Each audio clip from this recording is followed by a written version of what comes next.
14 anos no Supremo Tribunal Federal. Julguei processos complexos, como, por exemplo, o mensalão. A ministra Carmen Lúcia, nossa decana, também esteve presente. O processo levou 2 anos para receber a denúncia e 5 anos para ser julgado. Trabalho exaustivo do eminente relator, mas que diga-se a realidade, um trabalho que ninguém conhecia melhor do que ele. Agora eu vou ter a falsa modéstia, ministro Alexandre, dizer que eu procurei analisar cada detalhe do seu trabalho muito denso, daí eu ter analisado todas essas páginas, e entender que, até para mim, elaborar esse voto foi motivo de extrema dificuldade, eu vou dizer por quê. Não é um processo simples, e já não seria tão somente pelo número de denunciados e de testemunhas, mas em caso salta aos olhos a quantidade de material probatório envolvido. Reportagem que foi ao ar em fevereiro de 2025 já indicava que a Polícia Federal havia apreendido 1.200 equipamentos eletrônicos dos envolvidos, 1.200 equipamentos eletrônicos, e logrado extrair 255 milhões de mensagens de áudio e vídeo, com peritos federais elaborando 1.214 laudos.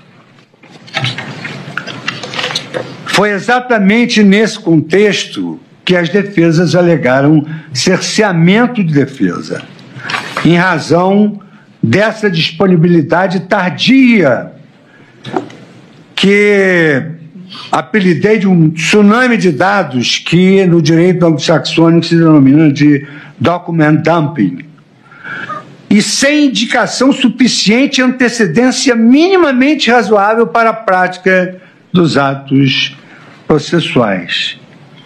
Eu não sou um expert nesse assunto, mas a quantidade chega a 70 terabytes. Eu fui pesquisar isso, fiquei até... nem acreditei, porque são bilhões de páginas. E já apenas em 30 de abril de 2025, portanto, mais de um mês após o recebimento da denúncia, e menos de 20 dias antes do início da oitiva das testemunhas, foi proferida a decisão deferindo acesso à íntegra de mídias e dos materiais apreendidos na fase investigativa. Apenas em meados de maio, cerca de 5 dias antes do início da oitiva das testemunhas, a Polícia Federal enviou links de acesso para as defesas de um SharePoint, e, não obstante, os arquivos totalizassem 70 terabytes. 70 terabytes. Pastas e arquivos que se encontravam sem qualquer nomenclatura adequada ou índice que permitisse uma efetiva pesquisa, como também senti essa dificuldade e, por uma questão de fidelidade, dizer que não só o ministro Alexandre de Moraes me mandou todos os discos, enfim, todos esses 70 terabytes, e também me convidou para assistir o depoimento das testemunhas. Como se não bastasse, novos arquivos foram incluídos no curso da instrução processual, inclusive em 15 de junho de 2025. Há nos autos um professor de todos nós, que é da casa de vários ministros, professor titular da casa de vários ministros, professor titular da USP, Gustavo Henrique Badaró, que destacou ter efetivamente ocorrido a violação à garantia da ampla defesa. Destaquei um trecho. é que, para exercer o seu direito à autodefesa, falando por si e de viva voz perante seu julgador, o acusado precisa conhecer plenamente, com a máxima profundidade, todas as provas que foram produzidas contra si ou a seu favor. E isso vale para os acusados de ontem e os de hoje, independentemente de suas matizes ideológicas. O devido processo legal vale para todos.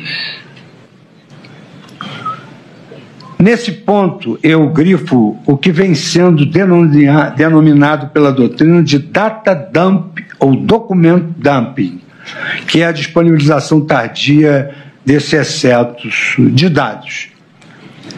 Analisei uma jurisprudência da Suprema Corte, no caso Oram Hillary contra Brad, mas eu não tenho esse hábito de pesquisar lá fora nada. Eu acho que nós temos a melhor literatura, temos a melhor música, temos a melhor poesia, temos tudo de melhor, inclusive os acórdãos.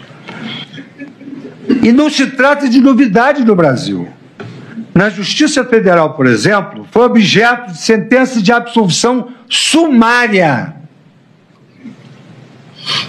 Uma sentença proferida em 2021. Oportunidade em que se ressaltou o cerceamento de defesa.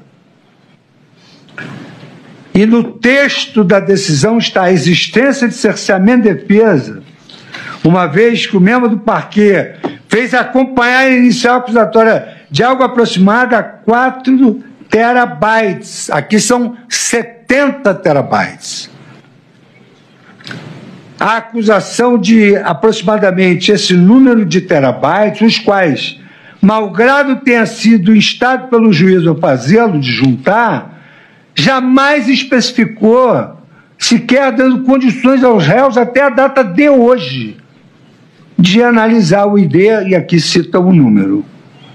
Esse procedimento evidencia um só tempo, abuso do direito de acusar e ausência de justa causa para a acusação. Ação criminal 0001238 44 2000. Estou há 14 anos no Supremo